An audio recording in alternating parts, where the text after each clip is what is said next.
నీ తమ్ముని రక్తము యొక్క స్వరము నేలలో నుండి నాకు మొదలుపెట్టు. That is the faith of Abel. ఇప్పుడు హేబెలు యొక్క విశ్వాసము ఎంత గొప్పదో మీరు ఇప్పుడు ఆలోచన చేయాలి. హేబెలు యొక్క విశ్వాసము ఎంత గొప్పదో ఆలోచన చేయండి. అతను కొట్టగా చిందుపబడినటువంటి రక్తం నేల మీద పడి మట్టిలో ఇంకిపోయింది, మట్టి పీల్చేసుకున్నది. కానీ ఏమంటున్నాడు దేవుడు? నీ తమ్ముని రక్తము యొక్క స్వరము నేలలో నుండి నాకు మొదలుపెడుతుంది. What a wonderful friend. ఎంత గొప్ప విశ్వాసం అండి, ఎంత అద్భుతమైనటువంటి విశ్వాసం. బతికామా చచ్చామా అనేది తర్వాత సంగతి. బతకొచ్చు, చనిపోవచ్చు. Very young age, very youthful age. Abel ఏమైపోయాడు? ఏమయ్యాడండి? చనిపోయాడు. అతడు మొట్టమొదటి హతసాక్షి.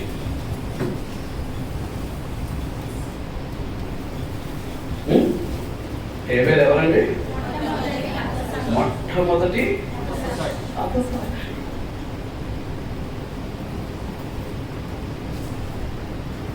మీరు అర్థమవుతుందా?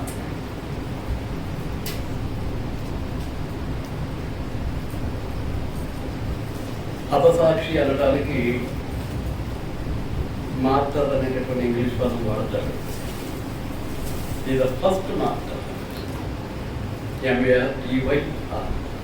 MARTER. మొట్టమొదటి ఎవరు? ఎవరిలో చనిపోయాడు? దేవుడు. పైగా రెండవది ఏంటంటే ఈ ద ఫస్ట్ రైచియస్ మ్యాన్. మొట్టమొదటి నీతిమంతుడు. ఎవరెవరు?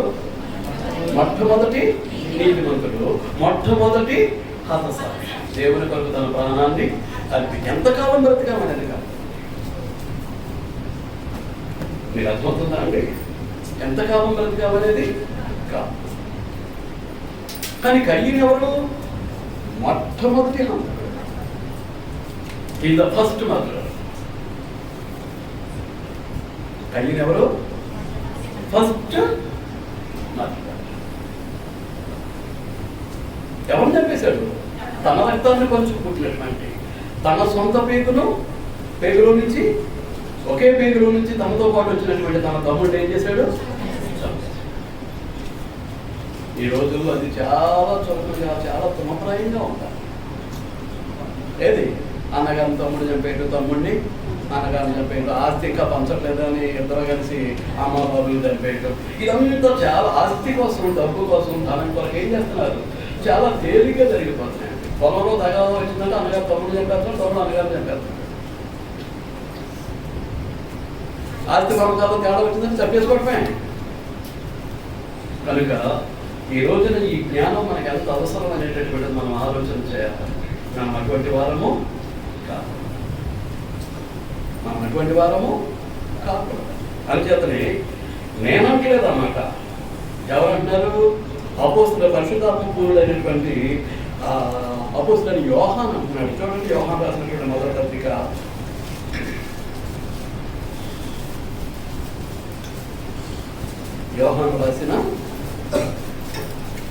1 తీసారా అండి? తీసారా? మరి సమాధానం చెప్పండి. మీరు తీయలేదేమనుకుంటాను నేను. టక్కన సమాధానం చెప్పాలి. 3 అధ్యాయం 12వ వచనం. అలా తీయకుండా చదివేస్తే మీకు నష్టం. తీసిన తర్వాత ఇంకా చెప్పకపోతే తీసామని టైం వేస్ట్, నాకు నష్టం. తీసారా అండి? 12వ వచనం, 3:12. మనము కయ్యను వంటి వారమై ఉండరాదు. చూసారండి రాజేష్ గారు? ఎంత రాజేష్ ఉన్నారు చూసారా లేదా? ప్రదార్థమారి గారు మనం ఎలాంటి వారు కాకూడదు. మనకు ఒక సందేశాన్ని ఇచ్చేస్తున్నాడు దేవుడు. కయ్యను బట్టి మనకు ఒక సందేశాన్ని ఇచ్చేస్తున్నాడు. మనం ఎలాంటి వారమై ఉండకూడదు. కయ్యను వంటి వారమై ఉండరాదు. ఎందుకు చేద్దామని అంటే వాడు దుష్టుని సంబంధి అయి, దుష్టుడు ఎవరు? సాతాను. దుష్టుడు ఎవరు? సాతాను. వాడు దుష్టుని సంబంధి అయి తన సహోదరుని చంపాడు.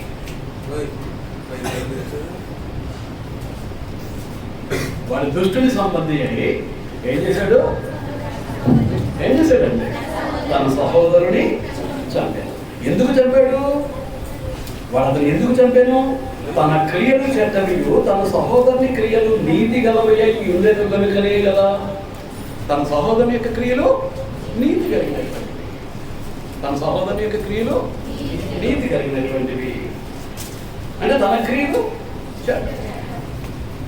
కాబట్టి చెడ్డ క్రియలు చేసినటువంటి కయ్యను నీతి క్రియలు చేసినటువంటి తన తమ్ముడైనటువంటి హేబేలును ఏం చేయలేకపోయాడు? సహించుకోలేకపోయాడు, ఓర్చుకోలేకపోయాడు. ఓర్చుకోలేక ఏం చేశాడు అన్నమాట? ఏం చేశాడు? తన తమ్ముడిని చంపేశాడు. అందుచేతను మనం ఎలా ఉండకూడదు? కయ్యను వంటి వాళ్ళమై ఉండకూడదు. కయ్యను వంటి వాళ్ళమై ఉండకూడదు అంటే రెండు. ఒకటి, కయ్యను ఎవరి సంబంధి? సాతాను సంబంధి. మొదటిదేంటి? కయ్యను ఎవరి సంబంధి? దుష్టుడు అంటే ఎవరు? సాతాను సంబంధి. కాబట్టి మనం సాతాను సంబంధులమై ఉండకూడదు. నెంబర్ 1. మనం ఎవరి సంబంధులమై ఉండకూడదు?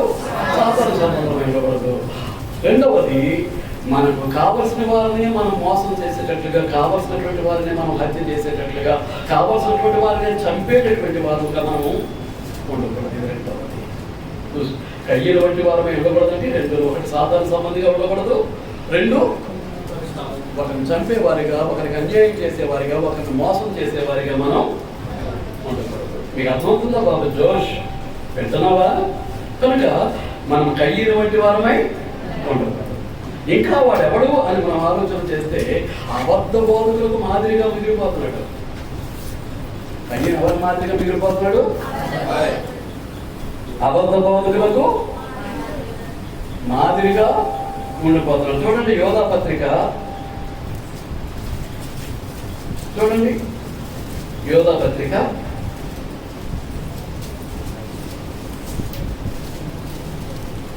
నేను 3-4 వచనాల ముందు చదువుతున్నాను. ప్రియులారా, మనకందరికీ కలిగిన రక్షణను గురించి మీకు వ్రాయవలనని విశేషాసక్తి గలవాడనై ప్రయత్నపడుతుండగా పరిశుద్ధులకు ఒక్కసారి అప్పగింపబడిన బోధ నిమిత్తము మీరు పోరాడవలనని మిమ్మల్ని వేడుకొంచు వ్రాయవలసి వచ్చింది. దేని వరకు వ్రాయాల్సి వచ్చింది? పరిశుద్ధాత్ముడు యోధను ఎలా నడిపించాడు చెప్పాలి. మనుషులకు అందరికీ కలిగిన రక్షణ గురించి వ్రాయాలని తను అనుకున్నాడు. తను అనుకుంటే పరిశుద్ధాత్ముడు ఎలా డైరెక్ట్ చేశాడు?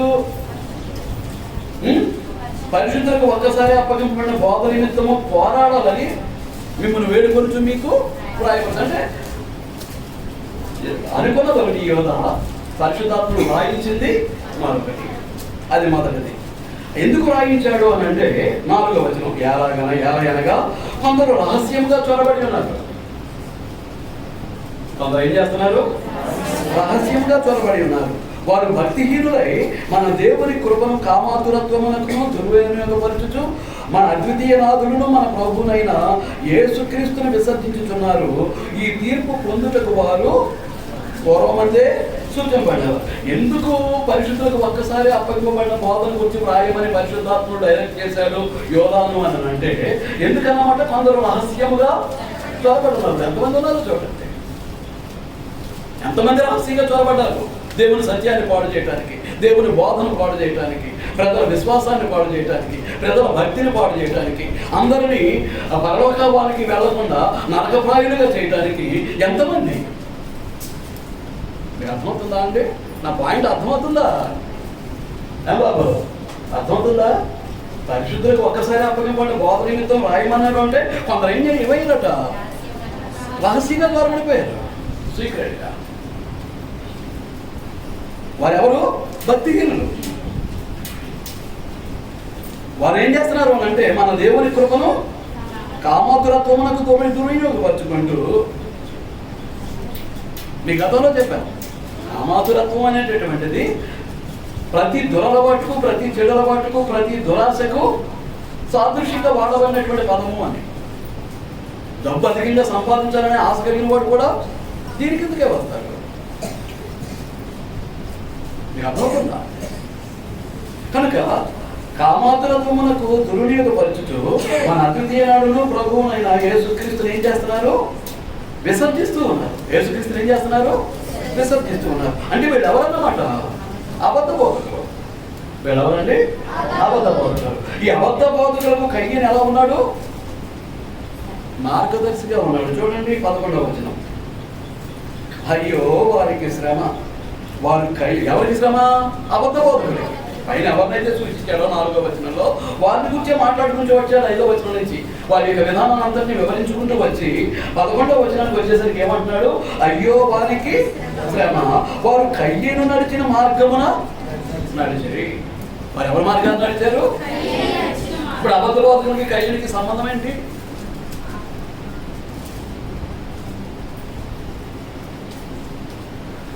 గమనిస్తారు సహోదరు, అబద్ధ బోధకులకి కయ్యనికి సంబంధం ఏంటండి?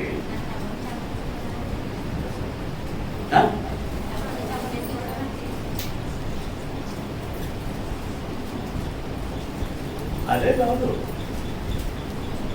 హేబేలు చంపేసి నాకు తెలియదు అంటమే కాదు, నేను అతనికి కావాలి బాగా అడుగుతూ ఉంటా. ఇతడు తప్పు చేశాడు, అవిశ్వాసంతోనూ భక్తిహీనంతో పట్టుకొచ్చి అర్పణను అర్పించాడు. అర్పించిన అర్పణలో ఏం కనిపిస్తుంది? అవిశ్వాసం కనపడుతుంది, భక్తిహీనత కనపడుతుంది. దానిని బట్టి దేవుడు ఏం చేశాడు అంటే హెచ్చరించాడు. ఈ సందర్భం కోసం నేను దాన్ని దాచిపెట్టాను. మీరు చదువుకుని ఉంటారు అనుకోండి, అయినప్పటికీ మీకు జ్ఞాపకానికి రాదు. 4వ అధ్యాయం 5వ వచనం నుంచి కయ్యను అతని అర్పణను ఆయన లక్ష్య పెట్టలేదు. ఎందాకన్నా మాటకు వచ్చేసరికి చూసారా? కయ్యని యొక్క అర్పణ దేవుడు అంగీకరించలేదు అని అంటే ఎవరి అర్పణ అంగీకరించలేదు? ఎవరిని అంగీకరించలేదు? కయ్యను అంగీకరించలేదు. హేబేలు యొక్క అర్పణను అంగీకరించాడు అని అంటే ఎవరిని అంగీకరించాడు? కయ్యను యొక్క హేబేలు యొక్క జీవితాన్ని అంగీకరించాడు. అంచేత క్షమించండి, నేను పొరపాటాను. కయ్యని యొక్క అర్పణను అంగీకరించలేదు అంటే కయ్యని యొక్క జీవితాన్ని అంగీకరించలేదు. హేబేలు యొక్క అర్పణను అంగీకరించాడు అంటే కయ్యని యొక్క జీవితాన్ని అంగీకరించాడు. అందుచేతనే కయ్యను అతని అర్పణను ఆయన లక్ష్య పెట్టలేదు. కయ్యని అంగీకరించలేదు, కయ్యను అర్పించినటువంటి అర్పణను కూడా అంగీకరించలేదు. మరి ఈ రోజున మనం అర్పించే కానుకలు ఎంతమంది అంగీకరిస్తున్నారో దేవుడు ఎంతమంది అంగీకరించట్లేదు. అందరం ఏం చేస్తున్నాం? కానుకలు ఏం చేస్తున్నాం? అందరం వేసేస్తున్నాం. ఎవరి కానుక దేవుడు అంగీకరిస్తున్నాడు, ఎవరి కానుక దేవుడు తిరస్కరిస్తున్నాడు? అంగీకరించట్లేదు. దేని మీద ఆధారపడుతుంది?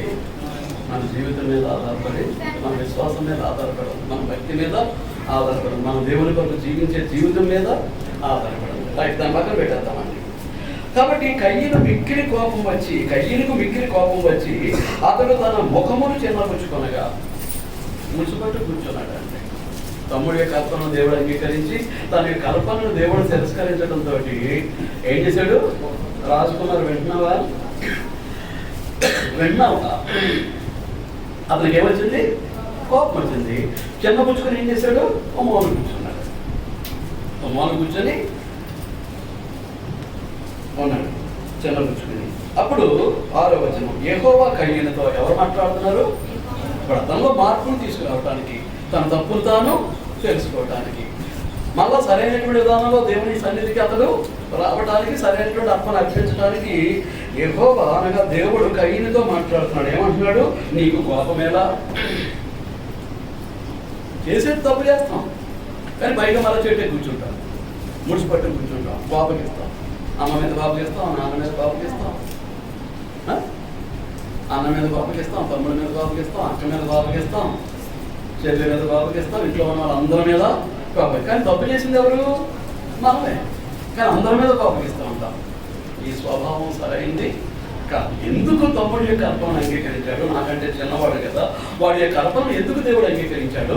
నా యొక్క అర్పణను దేవుడు ఎందుకు త్రోసివేశాడు? ఎందుకు తిరస్కరించాడు? ఆలోచించడానికి బదులు ఏం చేశాడు? కోపగించి ముఖం చిన్నపుచ్చుకొని ఒక మూలకపోయి కూర్చొని ఉంటే దేవుడు మాట్లాడతాడు. అతని ప్రవర్తన సరిచేద్దామని, అతని బ్రతుకును సరిచేద్దామని ఏం చేస్తున్నాడు దేవుడు? ప్రయత్నం. నీకు కోపమేలా?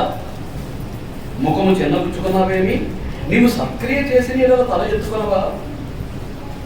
దేవుని కొరకు చేసే ప్రతి పని కూడా ఏ పని? సత్క్రియ అంటే మంచి పని. దేవుని కొరకు చేసే ప్రతి పని దేవుడు చెప్పాడు కాబట్టి నేను ఇలా బ్రతుకుతున్నాను, నా దేవుడు చెప్పాడు కాబట్టి నేను ఈ పని చేస్తున్నాను, నా దేవుడు చెప్పాడు కాబట్టి నా జీవితాన్ని దేవుని కొరకు ఎలాగో నడిపించుకుంటున్నాను. ఇదంతా కూడా దేని కిందకి వచ్చేస్తుంది అన్నమాట, సత్క్రియ కిందకి వచ్చేస్తుంది. ముఖం చిన్నపుచ్చుకున్నావే, మీరు సత్క్రియ చేసిన ఎడల నీ తల ఎత్తుకున్నవా, సత్క్రియ చేయని ఎడల వాకిట పాపం పొంచి ఉండవు. నువ్వు సత్క్రియ చేయలేదనుకో, నీ వాకిట్లో ఏది కాసు కూర్చుంటుంది, పాపం కాసు కూర్చుంటుంది, పాపం పొంచి ఉంటుంది. నీ ఎడల దానికి వాంఛ కలుగుతుంది, నీవు దానిని వెళ్తావు. దేని వెళ్తాడు, పాపాన్ని వెళ్తాడు.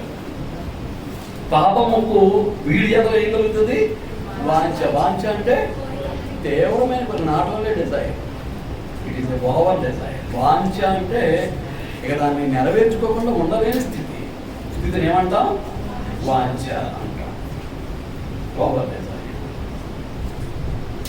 కనుక పాపానికి నీ ఎడల వాంఛ కలుగుతుంది, నీవు దాన్ని ఏం చేస్తావు అని చెప్పిన తర్వాత కూడా ఏం చేశాడు, దేవుడు హెచ్చరించాల్సింది హెచ్చరించాడు. నువ్వు చేసిన తప్పేంటో నువ్వు చూసుకో, నేను ఎందుకు నీ అర్థం నేను అంగీకరించలేదు అని ఒకసారి పరిశీలించుకోమని దేవుడే మాట్లాడి డైరెక్ట్గా అతన్ని హెచ్చరిస్తే ఆయన అంతా కూడా ఏం చేశాడు, ప్రక్కన పెట్టేసి తన తమ్ముడిని చంపేశాడు. అదంతా కూడా ప్రక్కన పెట్టేసి తమ్ముడిని ఏం చేశాడు, చంపేశాడు. ఇప్పుడు చెప్పండి, ఎందుకు అబద్ధ బోధకుల కథలు సాదృశ్యంగా ముంగుర్తుగా ఉండిపోయాడు? ఇప్పుడే చెప్పలేరా?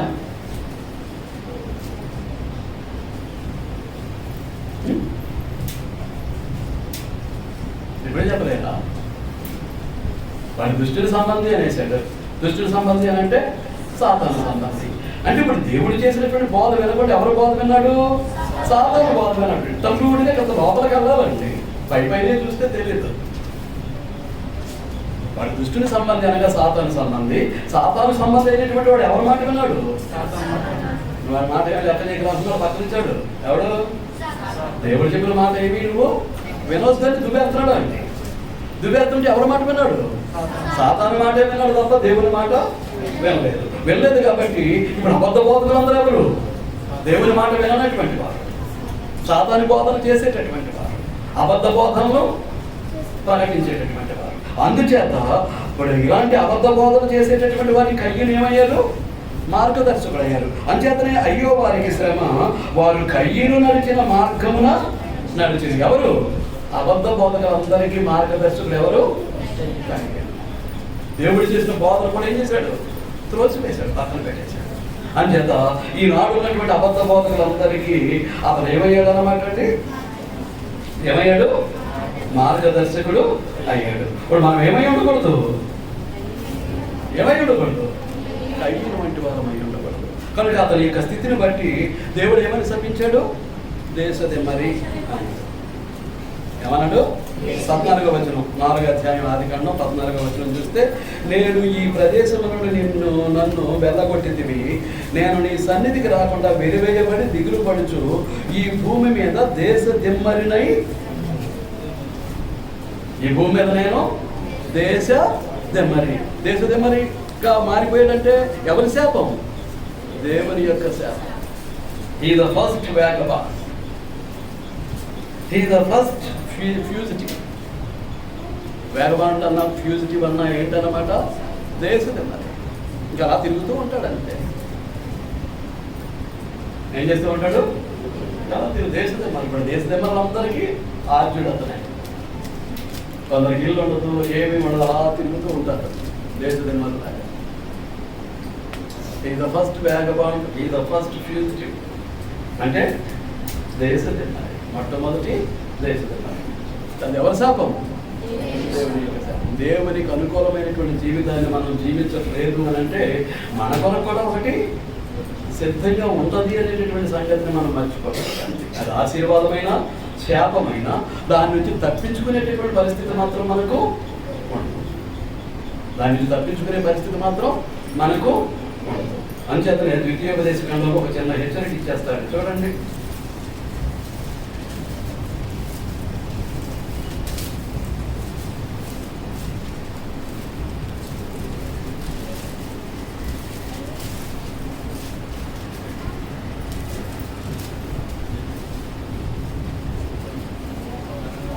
చూడండి 30వ అధ్యాయం 19వ వచనం, ద్వితీయోపదేశ కాండం 30వ అధ్యాయం 19వ వచనం.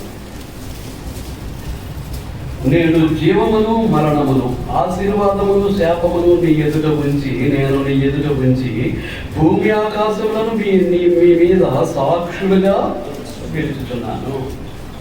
దొరికిందా అండి? వసంతకున్నారు. నేడు జీవమును మరణము మీ ఎదుటే పెట్టేశాను. నీకు జీవం కావాలా, మరణం కావాలా?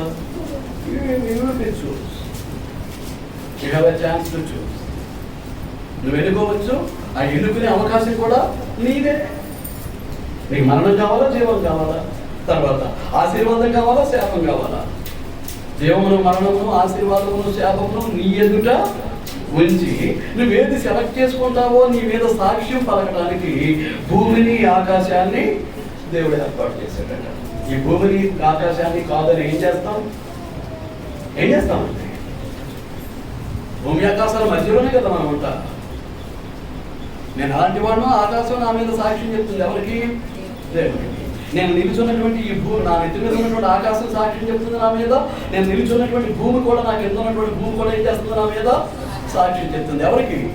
దేవుడు. అంటే భూమి ఆకాశాలు, పదార్థ సంబంధమైనటువంటి భూమి ఆకాశాలు ఉన్న దేవుని మాట వింటున్నాయి, కానీ దేవుని పోలికలో చేయబడినటువంటి మనిషి మాత్రం దేవుని మాట వినటం లేదు. ఎంత భయంకరమైనటువంటి పరిస్థితులు చూడండి. అంటే అది ఎవరితో చెప్పుకుంటున్నాడు?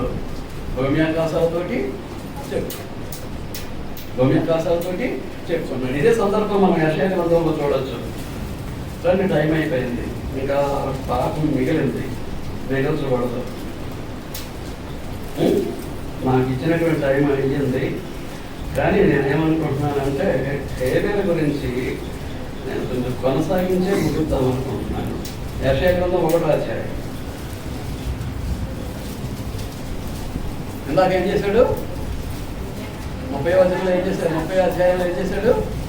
భూమి ఆకాశాన్ని సాక్షి. అంటే మనిషి దేవుని మాట వింటలేదు కానీ, దేవుని కొరకు సృష్టించబడినటువంటి మనిషి దేవుని మాట వింటలేదు కానీ, మనిషి కొరకు చేయబడినటువంటి భూమి ఆకాశాలు ఏం చేస్తున్నాయి? దేవుని మాట వింటున్నాయి. యెషయా గ్రంథం 1వ అధ్యాయం 2వ వచనం, యెహోవా మాట్లాడుతున్నాడు, ఆకాశమా ఆలకించుము, భూమి చెవియొక్కుము. నేను పిల్లలను పెంచి పెద్దవారినిగా చేసి వారు నా మీద. ఎవరితో చెప్పుకుంటున్నాడు? ఆకాశంతో చెప్పుకుంటున్నాడు. అంటే ఆయన మాట వినేవాడు భూమి మీద ఒకడైనా ఉన్నాడా? లేదా? నేనుంటే నేను ధన్యుడిని, మీరుంటే మీరు ధన్యులు, మీరుంటే మీరు ధన్యులు. లేకపోతే భూమి ఆకాశాలు ఖచ్చితంగా మన మీద ఏం చేస్తే దేవుని ఎదుట ఇగో నా కింద వీడు ఎలా నడుచుకున్నాడు అని ఆకాశం సాక్ష్యం ఇస్తుంది. ఇదిగో నా మీద నిలబడి వీడు ఎలా ప్రవర్తించాడు, భూమి ఏం చేస్తుంది నా మీద. ఈ రెంటిని తప్పించుకుని ఎవడు ఎలా బ్రతకడు? నమ్మడానికి భూమిని, ఆకాశాన్ని తప్పించుకుని, వారు చెప్పే సాక్ష్యాన్ని తప్పించుకుని ఎవడు తప్పించుకోగలడు? ఎవడు బ్రతకగలడు? కనుక మీరు గమనిస్తూ ఉన్నారని నేను భావిస్తూ ఉన్నా. ఆశీర్వాదమును, శాపమును, జీవమును, మార్గమును మీ ఎదుట ఉంచాను. మీ మీద సాక్షులుగా భూమి ఆకాశాన్ని నియమించేశాను. మీ మీద సాక్షులుగా భూమి ఆకాశాన్ని ఏం చేశాను? కనుక వాడు ఎవరన్నమాట? ఇది ఫస్ట్ వ్యాల్యూ, మొట్టమొదటి విలువ లేకుండా పోయింది. విలువ లేకుండా పోయింది. ఒక్కసారి కయ్యం దగ్గరికి వెళ్తాను.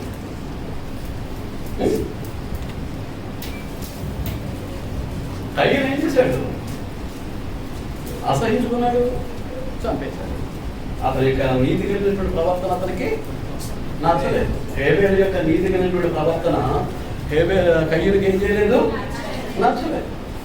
కానీ ఎవరికి నచ్చింది? హేబేలు యొక్క జీవితం దేవునికి నచ్చింది. కనుక ఈ భూమి మీద ఎవరికి నచ్చినా ఎవరికి నచ్చకపోయినా, మనల్ని ఎవరు మెచ్చుకున్నా ఎవరు మెచ్చుకోకపోయినా, మనం అంటే ఎవరికి ఇష్టం ఉన్నా ఎవరికి ఇష్టం లేకపోయినా, నేను నా దేవునికి ఇష్టడిగా ఉన్నానా లేదా, ఇష్టరాలుగా ఉన్నానా లేదా, నా ప్రభువుకి ఇష్టడిగా ఉన్నానా లేదా, నా ప్రభువుకి ఇష్టరాలుగా ఉన్నానా లేదా, నేను వాక్యానుసారంగా జీవిస్తున్నానా లేదా, ఇదే మనం చూసుకోవాలి తప్ప తోటి మనుషులను పట్టించుకోవడానికి అసలు అవకాశం అనేటటువంటిది లేదు. మనందరము అలాగే జీవించవలసినటువంటి వారమై ఉన్నాం. మీకు చెప్పాను, అసలు ఎవరు మొట్టమొదటి నీతిమంతుడు. అది ఎవరండి? మొట్టమొదటి నీతిమంతుడు. అలాగే మొట్టమొదటి సాక్షి. చూడండి మత్తయి సువార్త. యోహాను రాసిన పత్రిక దాకా వెళ్ళినా కానీ ఏం చెప్పాడు కయ్యను గురించి? ఏం చెప్పాడు? చెడు ఏం చెప్పాడు తప్ప మంచి ఏం చెప్పలేదు. కానీ ఒక నీతిమంతుని గురించి ఎవరు మాట్లాడినా ఏం మాట్లాడినా కానీ ఏం మాట్లాడతారు? అతను నీతిని గురించే మాట్లాడతారు. మత్తయి సువార్త 23వ అధ్యాయం.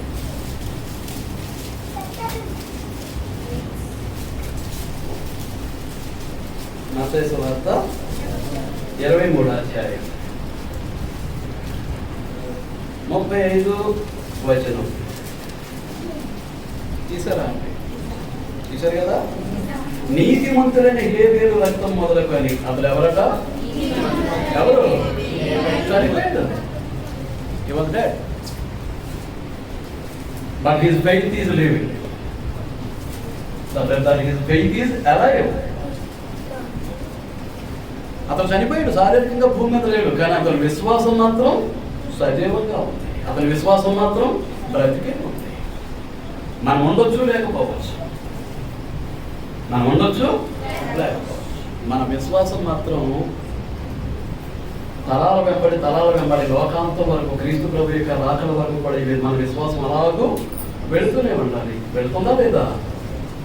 అబ్రహాము, ఇస్సాకు, యాకోబులు ఏమంటాడు? అబ్రహాము దేవుడు, ఇస్సాకు దేవుడు, యాకోబు దేవుడు. మరి రంగారావు దేవుడు అనిపించుకోవడానికి నేను తగునా?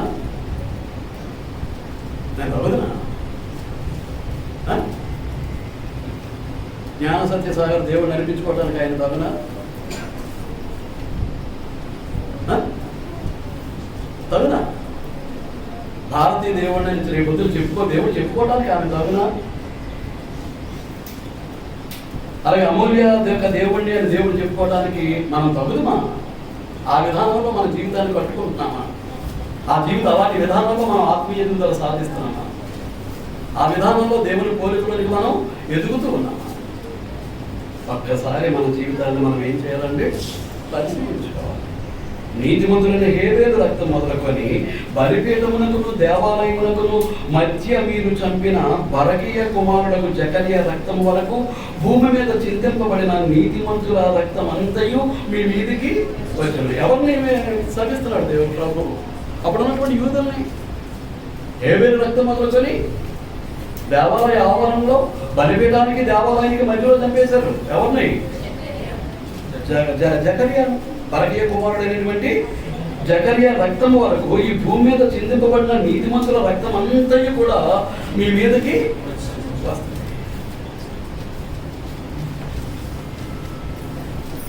అంటే వారు ఎవరు నీతిని అనుసరించట్లేదు అన్నమాట. యేసు ప్రభు కాలంలో ఉన్నటువంటి యూదులు ఎవరు అనుసరించట్లేదు? ఎవరు నీతిని అనుసరించట్లేదు? నీతిమంతుల యొక్క నీతిని అనుసరించట్లేదు. ఒక్కసారి ఈ బరకీయ కుమారుడు జకర్యాని గురించి మీకు పరిచయం చేయాలనుకుంటున్నాను. 2వ దినవృత్తాంతాలు 2వ దినవృత్తాంతాలు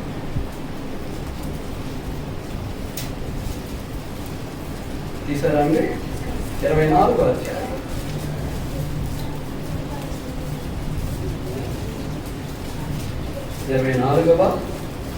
అధ్యాయం. సందర్భం ఏంటి అంటే యూదులు, ఇశ్రాయేలీయులు ఏం చేశారో చూడండి. 18వ వచనం చెప్తున్నాను.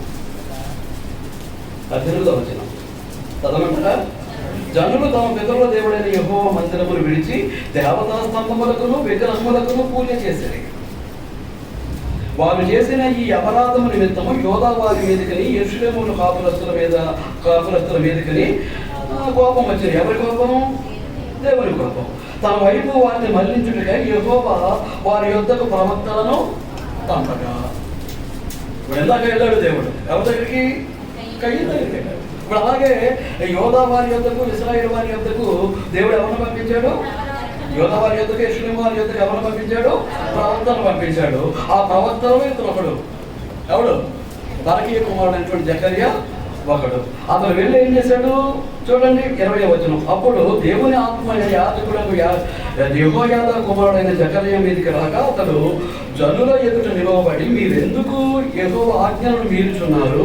మీరు వర్ధిల్లరు, మీరు యెహోవాను విసర్జించింది కనుక ఆయన మిమ్మల్ని విసర్జించి ఉన్నాడని దేవుడు సెలవిచ్చుచున్నాడని చెప్పాడు. వెంటనే అందుకు వారు అతని మీద కుట్ర చేశారు. వాళ్ళందరూ కూడా ఏం చేశారు? అతని మీద కుట్ర చేసి ఏం చేశారు అన్నమాట, కుట్ర చేసి రాజు మాటను బట్టి యెహోవా మందిరపు ఆవరణము లోపల రాళ్ళు రుబి అతనిని చావగొట్టింది. ఈ ప్రకారము రాజైన యోవాషు జకర్యా తండ్రి అయిన యెహోయాదా తనకు చేసిన ఉపకారము మరిచిన వాడై అతని కుమారుని చంపించాను. అతను చనిపోయినప్పుడు యెహోవా దీనిని దృష్టించి దీనిని విచారణలోనికి తెచ్చుగాక అని చచ్చిపోయాడు. యెహోవా దీన్ని చూసి ఏం చేస్తాడు? దీన్ని తీర్పులోనికి విచారణలోనికి తీసుకువచ్చును కాక అని చెప్పేసి ఏమయ్యాడు? ఎక్కడికెక్కడ వీకేశాడు. ఎక్కడ దినవృత్తాంతాల గ్రంథం, ఎక్కడ ఆదికాండం. ప్రారంభంలో మొట్టమొదటి సంతానంలోని వాడు ఎవరు? ఆదము ఆది దంపతులకు పుట్టినటువంటి రెండవ కుమారుడు. ఈతను ఎక్కడ? రాజుల కాలంలో, యోధారాజు కాలంలో, యోవాషు పరిపాలిస్తున్నటువంటి కాలంలో అతడు యెహోయాదా కుమారుడు. ఎవరు? ఈ బాధ ఇతను జకర్యా అనేటటువంటి వాడు. ఏమంటే అతన్ని తండ్రి చేసినటువంటి మేలును కూడా మర్చిపోయి ఏం చేశాడు? కుమారుణ్ణి చంపించేశాడు. ఎక్కడ? దేవాలయంలో అన్నాడు. ఎక్కడ? దినవృత్తాంతాల గ్రంథంలో దేవాలయం మందిర ఆవరణలో అన్నాడు. అవునా? కానీ ఇక్కడ క్లియర్ చేశాడు క్రీస్తు ప్రభు. ఎక్కడ చంపేశాడట? ఎక్కడ చంపేశాడట? ఎక్కడ చంపేశాడు? ఎక్కడండి? దేవాలయానికి బలిపీఠానికి మధ్య. అక్కడ బలిపీఠం ఉంటుంది, ఆ తర్వాత గంగారం ఉంటుంది. గంగారం ఆనుకుని దేవాలయం ప్రధాన ద్వారం ఉంటుంది.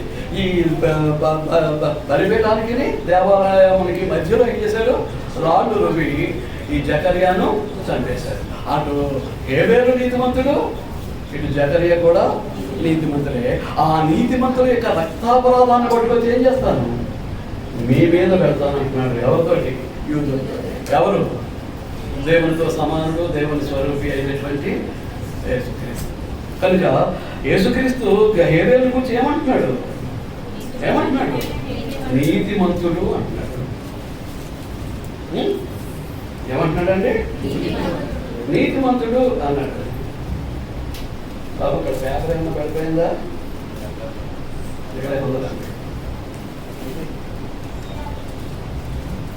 ఏమంటున్నాడు? యేసుక్రీస్తే నీతిమంతుడు. యేసుక్రీస్తు ఏమన్నాడు? నీతిమంతుడు. అంటే యేసుక్రీస్తు ఏం చేశాడు? సర్టిఫై చేశాడు. ఎవరిని? హేబేల్ని ఎలా సర్టిఫై చేశాడు? నీతిమంతుడిగా సర్టిఫై చేశాడు. అంటే స్టాంప్ వేసాడు, ముద్ర కొట్టేశాడు. ఇప్పుడు నేనెవరిని? యేసుక్రీస్తు దృష్టిలో హేబేలు నీతిమంతుడు అయితే ఇప్పుడు నేనెవరిని? యేసుక్రీస్తు దృష్టిలో నేను ఎలా కనిపిస్తున్నాను? నీతిమంతుడిగానా, దుర్నీతిపరుడిగానా, స్వనీతిపరుడిగానా? నేను ఎలా కనిపిస్తున్నాను? నేను వేసుకున్నటువంటి ప్రశ్న మీలో ప్రతి ఒక్కరూ వేసుకోవాల్సినటువంటి అవసరత ఉంది. ఇద్దరు యవనస్తుల జీవితాలను వడపోసేసాం. ఇద్దరు యవనస్తుల జీవితాలను ఏం చేసాం? రామారావు 2 గంటలు టైంలో నేను ఎలా ఉండాలనుకున్నాను? కయ్యంలాగా లేక హేబేల్లాగా? నేను ఎలా ఉండాలనుకుంటున్నాను? ఏమండి? కనుక ఒక్కసారి మనం హెబ్రీ పత్రిక వెళ్ళి ఆ వచనం చదువుకుని మనం ముగించేసుకుందాం. హెబ్రీ పత్రిక 11వ అధ్యాయం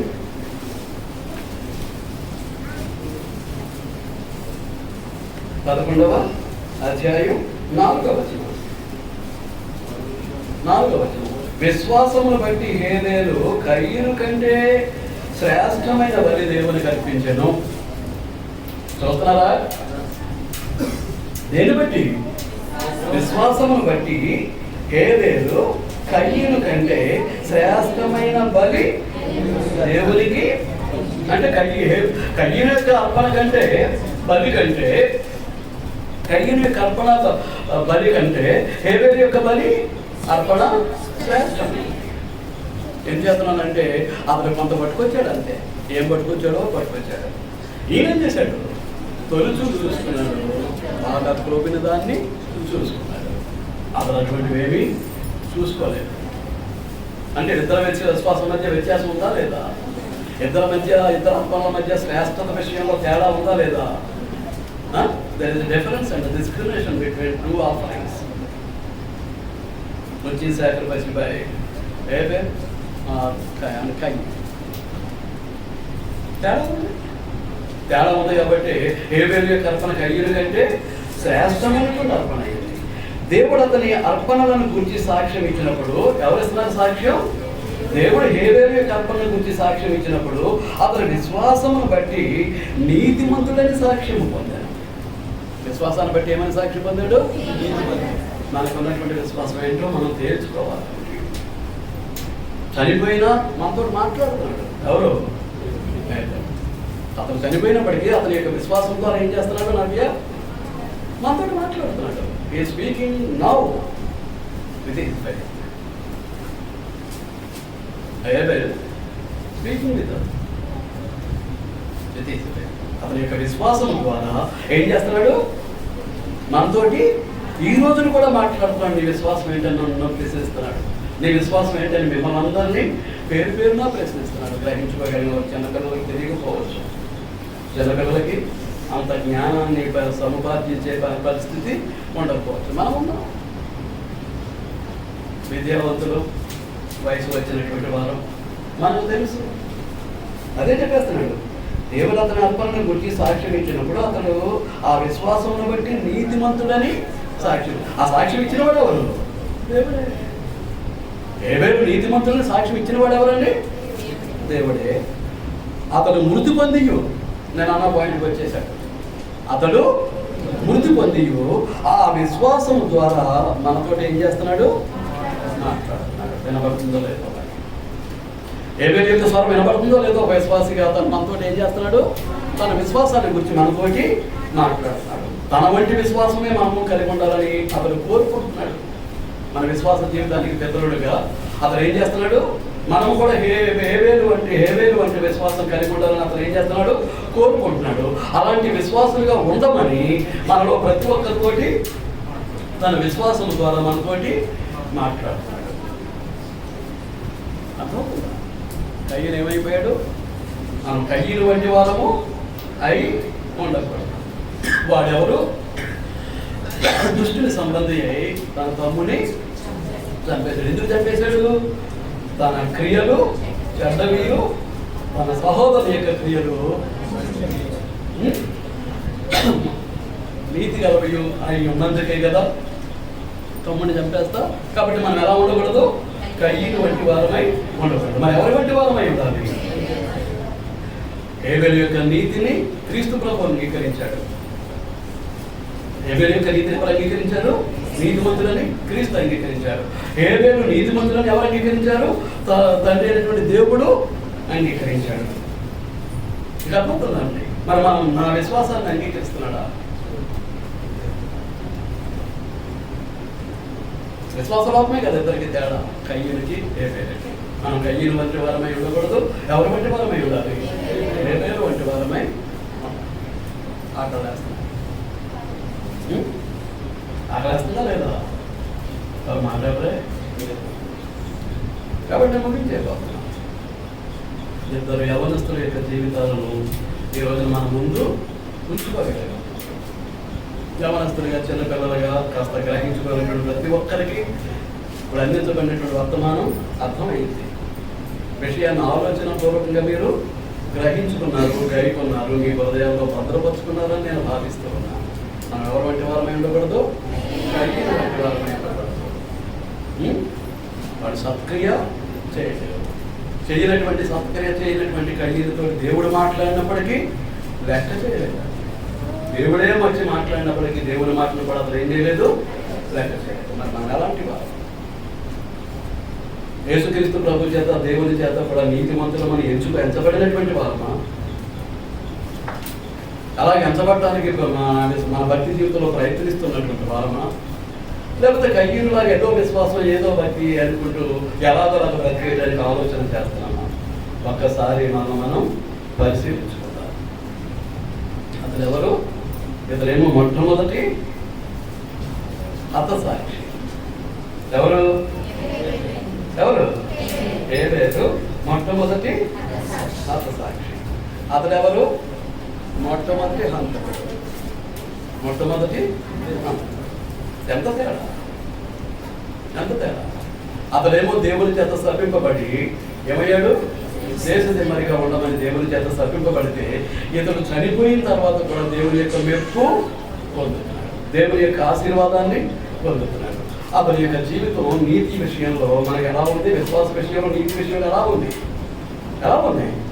మనకు మాదిరిగా అందుచేతనే నీతిమంతుడు ఎలా బ్రతుకుతాడు? విశ్వాస మూలమును బ్రతుకుతాడు. నీతిమంతుడు ఎలా బ్రతుకుతాడంటే విశ్వాసమే మూలం. ఒకసారి ఆ వచనాన్ని చూసుకుని మనం వదిలేసుకుందాం. చూడండి, రోమపత్రిక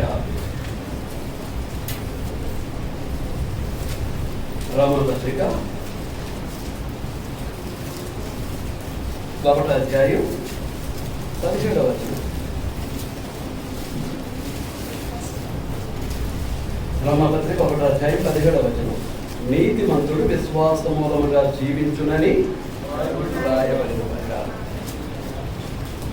గలతీ పత్రిక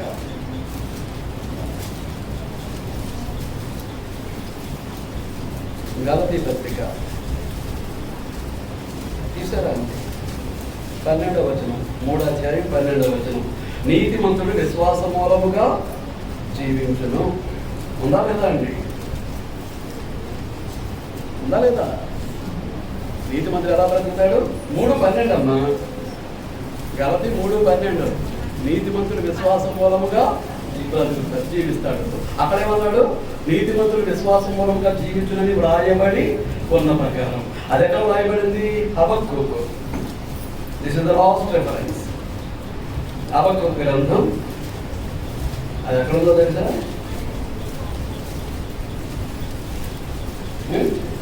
యోనా తర్వాత మీకా, మీకా తర్వాత నహూము, నహూము తర్వాత హబక్కూకు. హబక్కూకు 2వ అధ్యాయం 4వ వచనం. 2వ అధ్యాయం 4వ వచనం ఏమంటాడు? వారు యథార్థపరులు కాక తమలో తాము అతిశయపడుదురు, అయితే నీతిమంతుడు విశ్వాస మూలముగా బ్రతుకును. ఉందా లేదా అండి? ఉందా లేదా? నీతిమంతుడు ఏం చేస్తాడు? విశ్వాస మూలంగా బ్రతుకుతాడు. ఇదే వచనాన్ని బట్టుకెళ్ళి అక్కడ ఏం చేశాడు? పౌలు రోమపత్రికలో కోట్ చేశాడు, గలతీ పత్రికలో కోట్ చేశాడు. ఇంకా ఆయా చోట్ల మనకు కనిపిస్తూ ఉంటుంది. నీతిమంతుడు ఎలా బ్రతుకుతాడు? విశ్వాసమే మూలం జీవితానికి. కనుక హేబెలు ఎలా బ్రతికాడు? విశ్వాసమే మూలంగా బ్రతికాడు. యేసుక్రీస్తు చేత నీతిమంతుడి చేత నీతిమంతుడని, యేసుక్రీస్తు చేత దేవుడి చేత ఎలా ఎంచబడ్డాడు? యేసుక్రీస్తు చేత దేవుడి చేత ఎలా ఎంచబడ్డాడు? నీతిమంతుడికి ఎంచబడ్డాడు. మరి కయ్యను శపింపబడ్డాడు.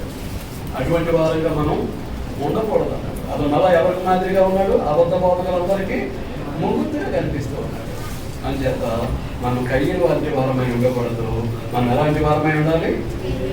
హేబెలు వంటి వారమై మన విశ్వాసం ద్వారా నీతిమంతులుగా తీర్చబడి దేవుని ఎదుట మెప్పు పొందేవారముగా, దేవుని యొక్క ఆశీర్వాదాలు పొందేవారముగా, దేవుని కొరకు మన మానవులను దేవుడు ఎందుకైతే సృష్టించాడు? ఎందుకు సృష్టించాడు? తన మహిమ కొరకు సృష్టించాడు. కాబట్టి మనం అందరం కూడా ఎవరి కొరకు బ్రతకాలి? దేవుని కొరకే బ్రతికే వారంగా మనం ఉండాల్సినటువంటి బాధ్యత మన మీద ఉంది. ఒకసారి జ్ఞాపకం చేస్తాం, మనం దేవుని వల్ల గుర్తించబడ్డాం కాబట్టి ఎవరికి మహిమకరంగా బ్రతకాలి? రెండవది ఏం చేయాలి? పుట్టిన ప్రతి ఒక్కరూ వారి జీవితానికి ఒక ఉద్యోగాన్ని, ఒక పనిని చేసుకునేటట్లుగా సామర్థ్యాన్ని పెంచుకోవాలి. వారి చదువు ద్వారా కానీ వేరే ద్వారా కానీ ఏం చేయాలి? వారి జీవితానికి ఒక ఆధారాన్ని, ఒక ఉద్యోగాన్ని ఏర్పరచుకునేటట్లుగా వారి యొక్క చదువు కానీ వారి ప్రయత్నం కానీ ఉండాలి. మూడవది, మిగిలిన జీవితం అంతా కూడా దేవుని కొరకు బ్రతకాలి. కానీ ఆ బ్రతకంలోనే దేవుని చేతే అనుగ్రహించబడ్డాడు.